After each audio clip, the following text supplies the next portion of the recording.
Alors, je fais une vidéo aujourd'hui par rapport à la fiscalité pour les auto-entrepreneurs. Alors, fiscalité vraiment très simple en fait, hein, mais c'est pour vous dire que j'ai fait un simulateur sur Airtable que je vais vous partager dans la description qui va vous permettre de ne plus vraiment avoir ce problème. L'idée étant, voilà, de savoir combien on gagne finalement quand on est auto-entrepreneur et est-ce que si par exemple on a une activité mixte, pas mixte, est-ce qu'on a aussi on est salarié en même temps ou est-ce qu'on fait que du freelancing? Ou est-ce que même si on est seulement, salarié, bon là ça vous concerne peut-être un peu moins. Donc, la fiscalité en entrepreneur, moi je vous conseille un très bon article ici de Portail Entrepreneur que je vous partagerai également dans la description. Il faut savoir qu'il y a plusieurs, calculs qui vont, se faire. Donc là j'ai fait un petit schéma, d'accord? Donc par exemple, déjà dans un premier temps, il faut savoir si vous êtes en prélèvement libératoire ou pas. Alors le prélèvement libératoire, c'est quoi? C'est, c'est en gros c'est vous voyez, c'est marqué là en fait, c'est une option réservée aux micro-entrepreneurs. Donc en gros, si par exemple à N-2, vous avez touché moins que 25 710, donc en revenu, revenu fiscal, hein, dans ce cas-là, et ben, sur, l'année N+2, donc là, par exemple, vous voyez, là, on est, le 2, janvier, 2023 et donc, par exemple, si, en 2021, mon revenu fiscal était inférieur à 25 710, je pouvais demander, donc avant septembre 2022, par contre, d'être en prélèvement libératoire pour toute l'année 2023. D'accord? Donc ça, c'est une option que vous pouvez souscrire lorsque vous allez créer votre statut et après vous pouvez, le changer tous les ans, donc avant septembre pour l'année suivante. Donc c'est très important parce que ça peut complètement changer en fait, votre imposition. Donc faut le savoir et surtout faut le mettre en place si vous êtes éligible. D'accord? Donc de toute façon, c'est bien indiqué ici.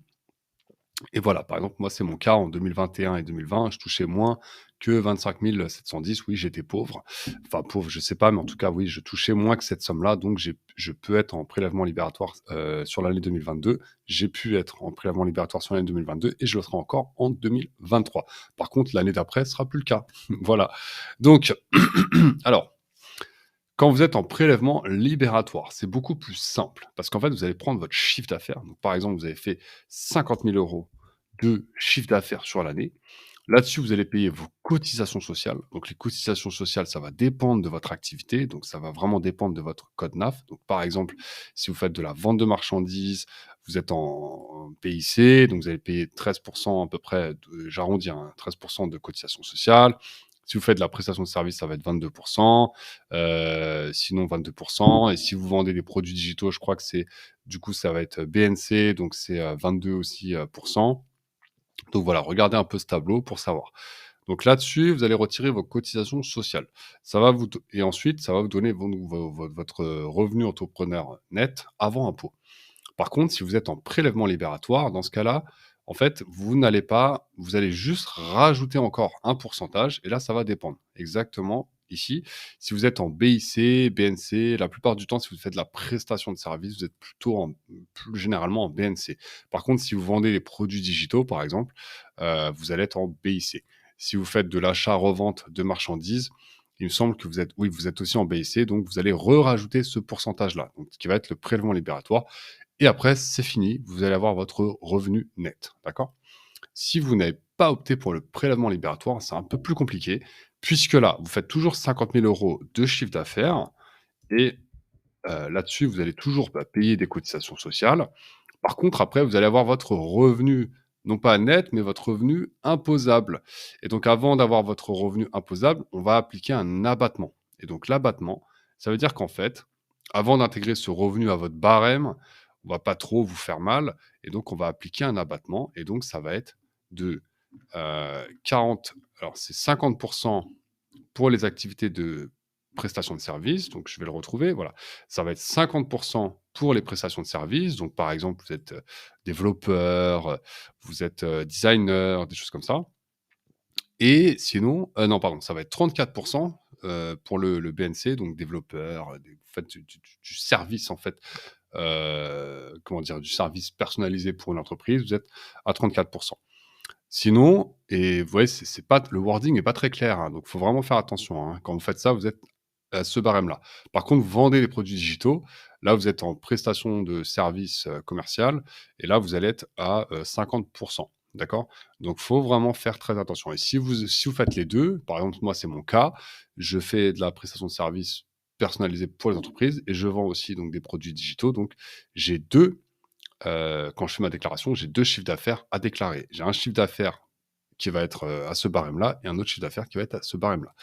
Donc bref, en gros, ce qui va se passer, c'est que, par exemple, sur les 50 000 CA, vous allez appliquer un abattement et l'abattement, attention, hein, elle est pas sur le revenu après les cotisations, ça, c'est vraiment ch chiffre d'affaires, hein.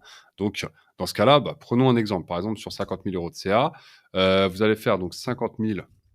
Voilà, donc déjà, on va enlever vos cotisations sociales, donc on va multiplier par, allez, grosso modo, hein, 22. Donc on fait 50 000 moins 11 000, d'accord? Donc on retient 11 000. Ensuite, il y aura aussi à enlever donc votre impôt et pour le calculer, justement, on va faire 50 000 multiplié par, bah, du coup, justement, l'abattement. Donc là, ça va être 34. Donc 34, hop, multiplié par 34, ça fait 17 000, d'accord? Donc 50 000 moins 17 000, 50 000 moins 17 000, ça fait 16 950. Ces 16 950, attends, 50 000, 50 000, j'ai du mal, 50 000, voilà, pardon, c'est 33 000, ça va être votre revenu imposable. Donc en fait, là-dessus, il va falloir réappliquer, bah, le barème standard. Donc 33 000, par exemple, on sait que alors là, c'est le barème standard, hein, c'est les tranches là, donc avec, voilà. Donc là, vous allez appliquer donc ce barème standard. Donc 33 000, ça veut dire que on va appliquer le premier barème, donc jusqu'à 10 226, jusqu'à 2 265, c'est 0. Donc ensuite, on va avoir 11. Donc là, ça fait 1 749 et ensuite, on va appliquer une tranche de 30 pour ce qui dépasse 26 000. Donc de 26 000 à 33 000, ça va être 30 et de 10 225 à 26 000, ça va être 11. Donc vous additionnez ces 2 impôts, d'accord? Ça va vous donner votre impôt et de toute façon, on va voir dans le simulateur combien ça fait après, vous inquiétez pas. Et donc vous faites donc 50 000 CA, moins les cotisations, moins l'impôt et là, c'est ce qui va rester dans votre poche. Donc vous voyez, c'est assez compliqué et donc moi, j'ai mis tous ces calculs dans un simulateur sur Airtable et vous allez avoir que 1, 2, 3, 4, 5 champs à remplir et vous allez avoir votre revenu ici net dans la poche. Pour les curieux, il y aura les calculs à droite, voilà, qui vont vous permettre, voilà. J'ai vraiment fait ça à la virgule près, au pourcentage près et donc on va se faire, par exemple, une petite simulation. On va reprendre notre exemple de 50 000 €. Donc je vais mettre une activité non mixte, ça veut dire il fait que de la prestation de service, il est que soumis au BNC. Il a pas de 2 activités, pas BIC et BNC. Donc par exemple 50 000, d'accord? Donc je suis designer, je suis développeur. Moi, par exemple, je fais, de la prestation de service, j'aide les entreprises à automatiser tous leurs process et cetera avec Make et Airtable. Je ne touche pas de salaire, par exemple. Les charges, je vais pas les mettre. Donc moi, j'ai une activité en PNC. J'ai pas le prélèvement, libératoire. Donc qu'est-ce qui se passe? Ben, il y a un abattement de 34 qui s'est produit sur un montant, imposable de 33 000, d'accord? Et donc ça veut dire que le montant si je fais donc 50 000 moins les cotisations sociales qui sont de 10 150, moins du coup impôts sur le revenu qui sont de 3 821, donc c'est une grosse formule, hein, où j'ai mis, toutes les tranches en fait et ben, dans ce cas-là, je me retrouve avec un revenu net de 35 528 parce que j'ai pas le prélèvement libératoire. Par contre, si je coche la case prélèvement libératoire, vous allez voir que ça change quand même. On est à revenu net, on est à 38 000. Donc, il y a quand même une différence de 3 000 € sur l'année. C'est énorme. Donc, si vous pouvez demander le prélèvement libératoire, demandez-le. OK? On va se faire une autre simulation. Par exemple, là, je suis toujours à 50 000 € de chiffre d'affaires et j'ai aussi un salaire, en fait, à côté. Et donc, j'ai un salaire de 25 000 € net d'impôts. D'accord, et je suis en PNC toujours. Et là, donc là, revenu net au total dans la poche, parce que là, j'ai un revenu imposable, du coup, qui va être de 58 000 € parce que j'ai la tranche, de mon salaire plus moins l'abattement, enfin l'abattement sur le chiffre d'affaires et cetera. Donc j'ai un montant à eux imposable de 33 000 plus un montant, heu plus un revenu, de mes salaires de mon salaire, j'ai mis la formule directement dedans, mais en gros, ça fait 58 000, d'accord, de revenus imposables, d'accord, et donc les 58 000, il faut que je les soumette au barème et au total, voilà, ça me fera 11 300 € d'impôt, et donc si je coche la case, par exemple, je suis au prélèvement libératoire, là, on voit également, vous voyez, il y a quand même 8 000 € de différence au niveau des impôts, donc vraiment, faites attention, parce que là, vous voyez, il y a pas l'abattement qui s'applique puisque je suis directement en prélèvement libératoire, donc il y a pas d'abattement sur le CA qui s'applique, et mes revenus imposables ne vont être calculés que sur mon salaire net, et tout le reste, ça va être en fait les revenus à eux nets. Par contre, les cotisations vont augmenter un petit peu puisque il y a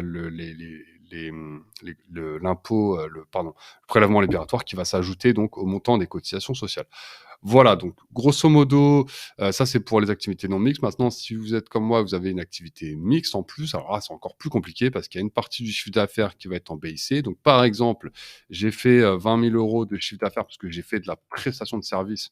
Donc j'ai développé, des applications personnalisées pour les entreprises. Donc ça m'a fait 20 000 €.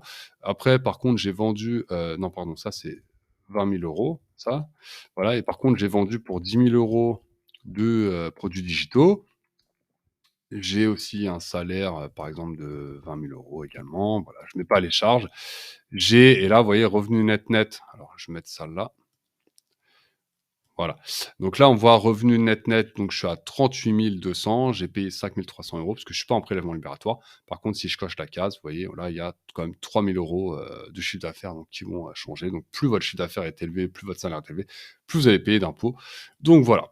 Vous voyez, c'est un petit peu casse-tête tout ça. Donc moi, j'ai mis toutes les formules dans, ce simulateur. Vous avez également donc la liste d'ENAF ici pour savoir si vous êtes en PIC, BNC, et cetera. Vous avez juste à prendre votre code NAF ici et faire une recherche et vous allez savoir si vous êtes en BNC, BIC. Et puis ensuite, vous remplissez juste ici, jusque-là, d'accord? Si vous êtes, voilà, et après, bah, vous allez pouvoir savoir, en fait, l'impôt sur les revenus, combien vous allez payer au total d'impôts et combien vous allez, voilà, vraiment garder dans votre poche. Donc c'est très important. Je vois beaucoup de personnes devenir freelance, donc je me dis: «Ça peut aider, des personnes que de savoir ça». Voilà, donc c'était une, vidéo très courte. Vous allez retrouver le template en description. Il y a pas de contrepartie, vous pouvez télécharger, c'est gratuit à utiliser, l'adapter. Précision, j'ai pas calculé, voilà, le nombre de parts, la TVA, d'accord? Donc je pars du principe que, il y a pas de part à calculer. Je pars du principe que vous ne facturez pas non plus la TVA, d'accord? Par contre, tout le reste, vous pouvez rajouter des charges, ça sera déduit de vos revenus, net. Voilà, forcément. OK, donc voilà, si ça peut vous aider, bah, écoutez, laissez un commentaire, un pouce bleu. Moi, ça me fait plaisir, ça m'encouragera à vous fournir d'autres ressources comme ça, gratuites pour vous aider dans votre activité de freelance. Je vous dis donc à très vite pour une prochaine vidéo. C'était Lilian, ciao.